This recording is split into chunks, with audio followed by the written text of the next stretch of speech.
Manifiesto MGTOW.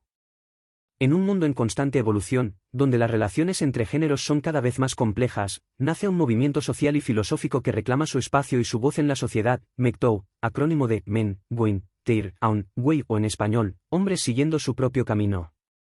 Este movimiento, que ha madurado en la profundidad de la experiencia masculina, se ha erigido como un faro de independencia y autonomía para los hombres, tanto en su vida social como en el ámbito de las relaciones de pareja y el matrimonio. Los hombres MGTOW son aquellos que han despertado, motivados por diversas circunstancias, a la realidad de que las relaciones entre hombres y mujeres en la sociedad actual están sesgadas en detrimento de los hombres. En este despertar, descubrimos que los hombres a menudo enfrentan desventajas legales, económicas y sociales, y se niegan a permanecer indiferentes ante esta inequidad. Como respuesta a las crecientes desventajas sociales a las que se enfrentan, causadas por las actitudes, creencias o comportamientos que reflejan un claro odio y aversión hacia los hombres, establecidas por las dinámicas totalitaristas actuales como el feminismo, el hombre está desvinculándose de la mujer a pasos agigantados, prefiriendo centrarse en sus propias vidas, objetivos personales y bienestar en lugar de buscar relaciones románticas que muy probablemente fracasen y lo pongan física, mental y económicamente en un peligro del cual no se puede defender, pues ha sido despojado deliberadamente de protección jurídica frente a la mujer.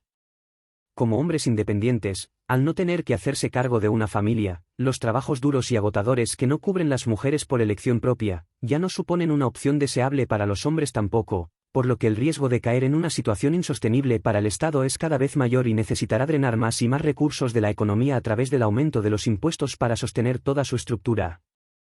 No es necesario adentrarse demasiado en la historia para encontrar ejemplos que ilustren las devastadoras consecuencias de la ruptura del contrato social.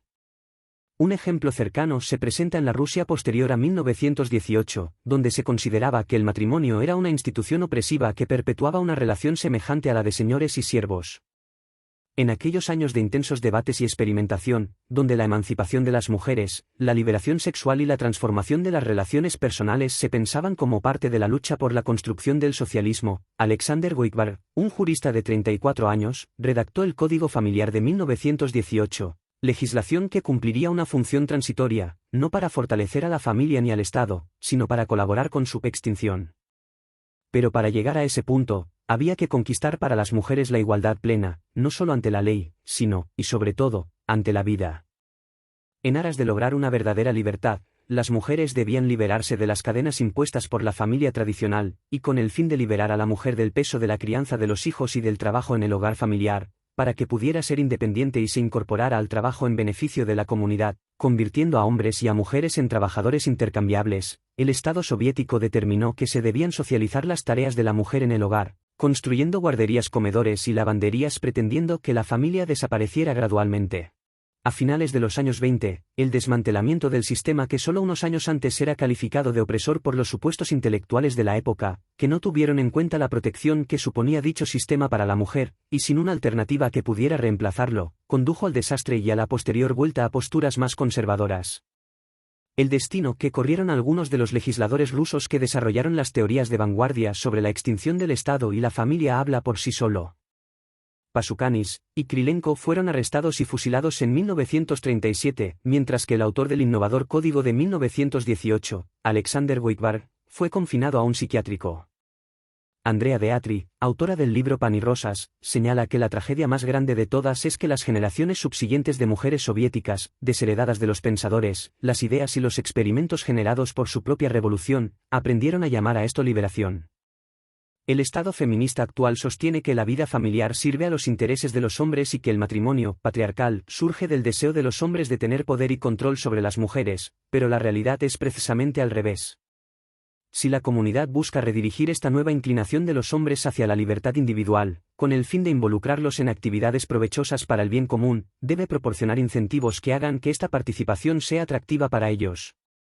Aquellas sociedades que logren aprovechar el potencial, el trabajo, la creatividad y, en definitiva, el esfuerzo de los hombres, obtendrán una ventaja sobre aquellas que no lo hagan. La pérdida de esta contribución es perjudicial para la sociedad en su conjunto pero, en mayor medida, para las mujeres. La peligrosa tendencia actual de aceptar cualquier iniciativa bajo argumentos falaces y manipuladores, que utilizan la tolerancia o el respeto como excusa para negar la base científica de la vida, y en concreto de ciertos aspectos incómodos, como las implicaciones naturales de la maternidad y la importancia del género en la determinación del papel que una persona desempeñará en la sociedad, o como aceptar que autopercepción es sinónimo de identidad, es una quimera y un delirio que destruye y debilita a cualquier sociedad, como ya demostró Joseph Goebbels, responsable del Ministerio de Educación Popular y Propaganda creado por Adolf Hitler en 1933. Del mismo modo, el empeño en buscar la equiparación en todos los ámbitos y la intercambiabilidad de funciones y capacidades, sosteniendo de forma contumaz que cualquier persona puede hacer lo que cualquier otra, solo puede derivar en la generalización de la mediocridad y en que los más capaces se desmotiven y se desvinculen del proyecto social, provocando primero el colapso social y posteriormente el derrumbamiento. Estos ejemplos que ilustran las devastadoras consecuencias de la ruptura del contrato social tienen como objetivo evidenciar lo aterrador que resulta contemplar lo arraigados que siguen siendo en la actualidad los principios de la propaganda nazi. Es igualmente desolador presenciar cómo los políticos están reduciendo nuestros derechos, por los cuales nuestros antepasados lucharon arduamente, mientras una parte de la población, desinformada y sin conciencia, les agradece con efusivos aplausos.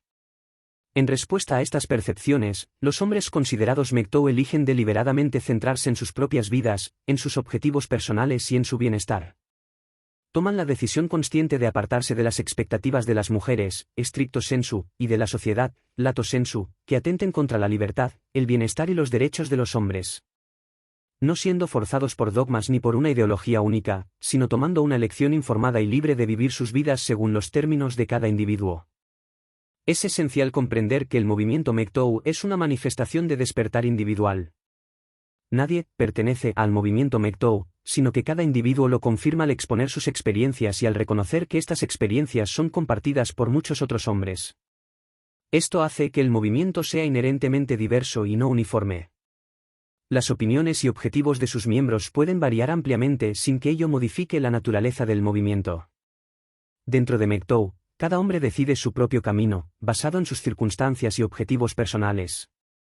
Por lo tanto, la naturaleza del movimiento no permite que sea etiquetado ni categorizado de ninguna manera.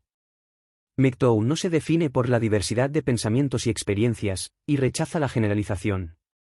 Si algún individuo que se identifica con el movimiento expresa opiniones extremas o misóginas, esto no convierte al movimiento en extremo o misógino, ya que son opiniones exclusivas de ese individuo.